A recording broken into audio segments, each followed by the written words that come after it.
I am a huge fan of Anne Rice and her works, particularly The Vampire Chronicles, starring Louis de Pointe-de-Lac and Lestat de Liancourt and all their friends in the Coven of the Articulate, as Lestat refers to it. I realized recently that 30 years ago this summer, I picked up a copy of Tale of the Body Thief from my aunt's bookshelf, read the prologue, and fell in love with a French vampire named Lestat. But it wasn't the only vampire book I read around that time or after, and yet I didn't start a podcast about all those other books and worlds and authors. But I did start one about Anne Rice. This one. So why? What's the difference? I'm going to examine that very thing by covering some of those books that I had read from other authors, starting with this video about Laurell K. Hamilton and the first two books in the Anita Blake series, Guilty Pleasures and The Laughing Corpse.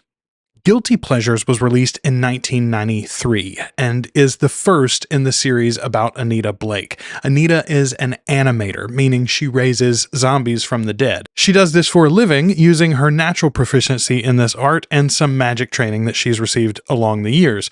She is also employed as the regional vampire executioner.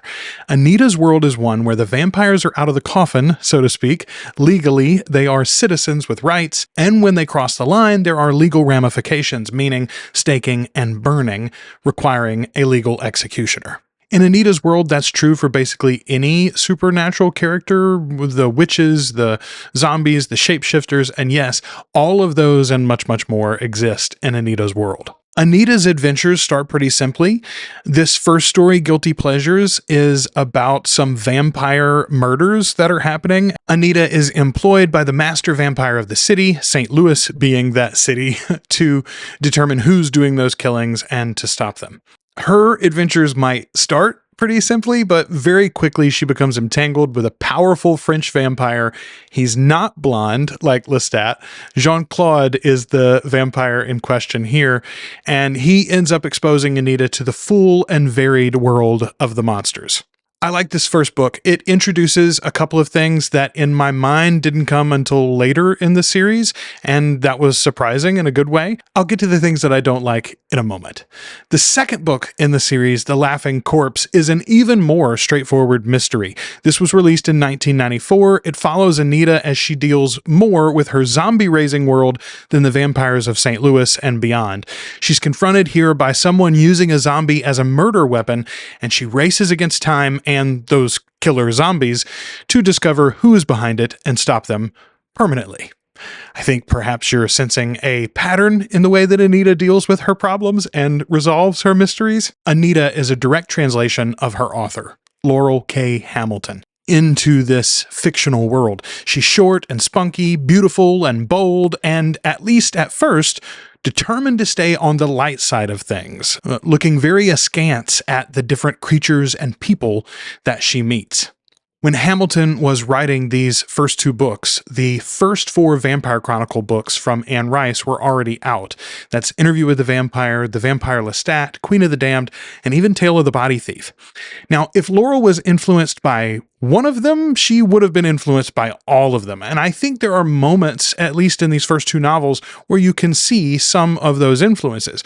But largely, she does a fantastic job of creating her own world and her own characters that are not just different than Lestat and company, but at times just as interesting or compelling.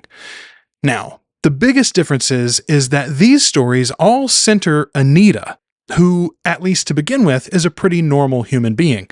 Yes, she can raise the dead, but that's not been a central tenet of her life as a whole, just her occupation for the last few years. In the first novel, Anita is 24 years old.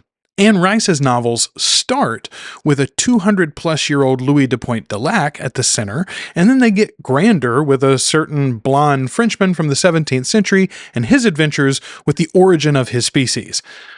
The monsters are at the center from go, and the mortal characters, when they exist at all, are only role players. With Anne, we get Louis and Lestat warring with their existence and their nature and the morality of their continued lives.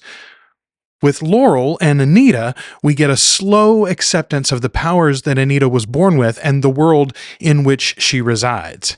Very slow, based on my reread of these first two novels. So there are at least 30 novels in the Anita Blake series and a bunch of short stories as well. Personally, I've read 14 of them at one time or another. Laurel has lapped Anne Rice in the total number of novels. And of the ones that I've read, I've enjoyed all but one. But I don't have a podcast about Laurel K. Hamilton and the Anita Blake series. So why? I'm just beginning to unpack this for myself, and there's more to come in a video that I call Why Anne's Vamps Matter More, but let's break down what I love about this series so far and what I could have done without.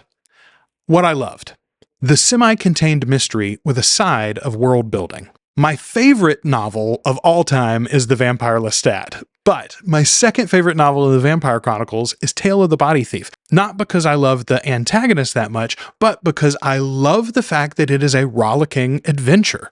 They globe-trot. Our main character for most of it is mortal and having to fight the regular world just like we all do, but he's caught up in a bigger, broader narrative about world-changing powers, but he's only glimpsing it from the edges as he chases the bad guy around the novel. There's also some mystery elements as Lestat is trying to unravel exactly what happened with the body thief, the titular body thief. Anita's books are basically all like that, or at least the first 10 or so. They do go into a different direction eventually, and they become less about the central mystery. But if you've ever read books like Agatha Christie's stuff or Sherlock Holmes novels or anything like that, and you like the idea of unlocking the central mystery as some clues are dropped along the way, but also you like vampires and werewolves, Anita Blake might be right up your alley. I also loved the vampire politics of these novels. In Anne's world, the covens only exist sort of independently, and the broader vampire politics of the whole existence of the species isn't really touched until the last trilogy. You can imagine that some of that comes in once you start naming your novels Prince Lestat. But here, we get to know about who leads this city and who leads the area and who leads the country and what does it mean to offend the vampiric powers and what are those powers even like. I can understand how it might be too much for some people, and obviously I think it sort of conflicts with the idea of the pure mystery that I was just saying that I enjoy, but I like it. I like it when they talk about vampire politics. Here's the thing I like the most. Edward. Not Edward from Twilight. Edward from Anita Blake. Death, as the supernatural refer to him. They call Anita the executioner, but that's literally her title. They just call Edward Death. This guy is a hitman who got bored with normal hitman jobs because they were too easy and became a hitman specifically for the supernatural creatures of this world. He is a cool character, and in my mind only showed up later in the series, but he's right here in the first book, Guilty Pleasures. He's got a fairly meaty role too. His character is the focus of a later novel. I think it's like 9 or 10 in the series, Obsidian Butterfly, and I remember it being my favorite of the series. We'll see if that holds up on this reread. Dealing with the world. Anne's vamps are secretive and separate from mainstream society. Even once they start publishing novels, normal people don't actually believe that they exist in the world of the books. We'll see how that plays out in the TV series as they get into the Queen of the Damned storyline, and are we going to have a revelation to the public at large that vampires exist? I don't think that's what Anne's stories are like. I don't think that's what the TV series is going to do.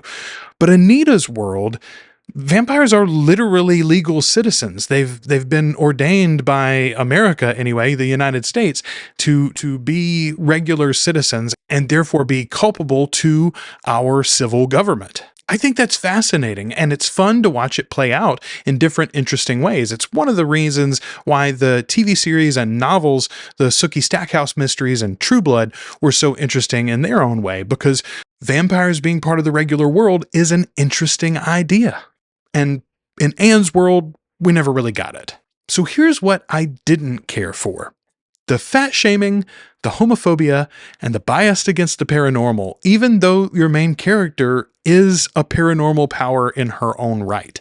Also, Anita shit talks diet drinks in this thing, and I don't know if I can like her anymore after that. In all seriousness, my memory of this series was colored by the later books. As Anita's power and her connection to this supernatural world grows, so does her understanding of the shades of good and evil.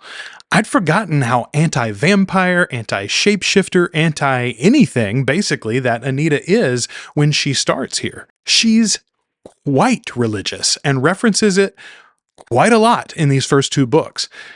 Not a problem for a character, but just something that seems at odds with where I know this series eventually goes. Personally, I've always been a person of faith and enjoyed things that go bump in the night, so I don't think those are mutually exclusive.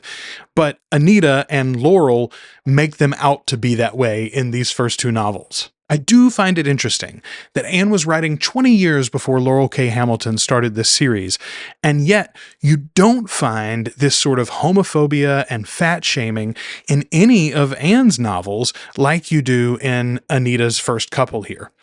It's not just of its time, is what I'm saying. The acceptance of and love for the outsider is one of the biggest things that I think sets Anne's works apart from the vast majority of supernatural fiction, and why we and so many others are still discussing and appreciating her work today. None of this should be construed, by the way, as shade for Anita or Laurel K. Hamilton. I really enjoyed these two books. I'm a fan.